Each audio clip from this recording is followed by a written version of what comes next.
गुरुग्राम के DLF phase 1 से लेकर फेज 5 तक रहने वाले लोगों के लिए एक बुरी खबर सामने आई है।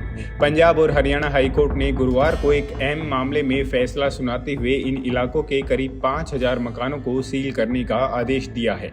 ये मामला साल 2021 में दायर की गई याचिका से जुड़ा हुआ था, जिसमें मकानों के नक्शे और कब्जा प्रमाण पत्र को लेकर सवाल उठाए गए थे।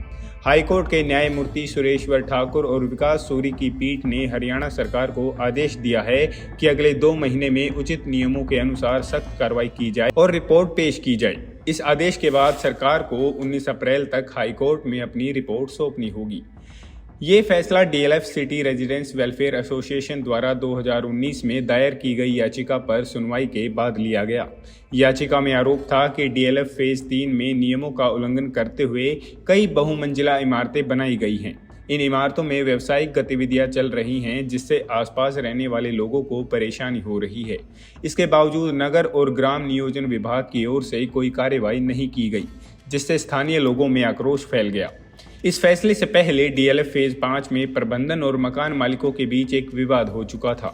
8 जनवरी को एक कहासुनी के बाद डीएलएफ प्रबंधन ने इन मकानों का सीवर और पानी कनेक्शन काट दिया था। इस मामले में जिला कोर्ट में सुनवाई चल रही थी और इस दौरान एडवोकेट सत्यपाल यादव ने कहा, जिन मकानों ने नियमों का उल्लंघन नहीं किया है उन्हें बुनियादी सुविधाएं दी जानी चाहिए।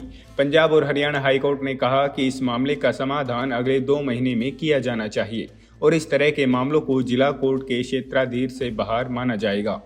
अदालत ने निर्देश दिया कि भविष्य में इस प्रकार के मामलों की सुनवाई जिला कोर्ट में न की जाए। इस फैसले के बाद गुरुग्राम के डीएलएफ फेज 1 से फेज 5 तक कई मकानों में चल रहे पीजी और गेस्ट हाउसों को लेकर भी विवाद सामने आया है।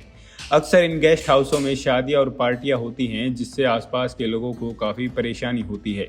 इसके अलावा कई मकानों में बड़े बड़े गाड़ियों के शोरूम भी चल रहे हैं। अब इन सभी मकानों को हाईकोर्ट के आदेश पर सील किए जाने की प्रक्रिया शुरू हो गई है। गुरुग्राम में इस फैसले से हजारों परिवारों के भविष्य पर सवाल उठाए गए हैं। सरकार और हाईकोर्ट की ओर से अब इस मामले में क्या कार्रवाई होती है, ये देखना होगा। 5,000 मकानों के सील होने से न केवल मकान मालिकों को परेशानी होगी, बल्कि पूरे इलाके की आवासीय स्थिति भी प्रभावित हो सकती है।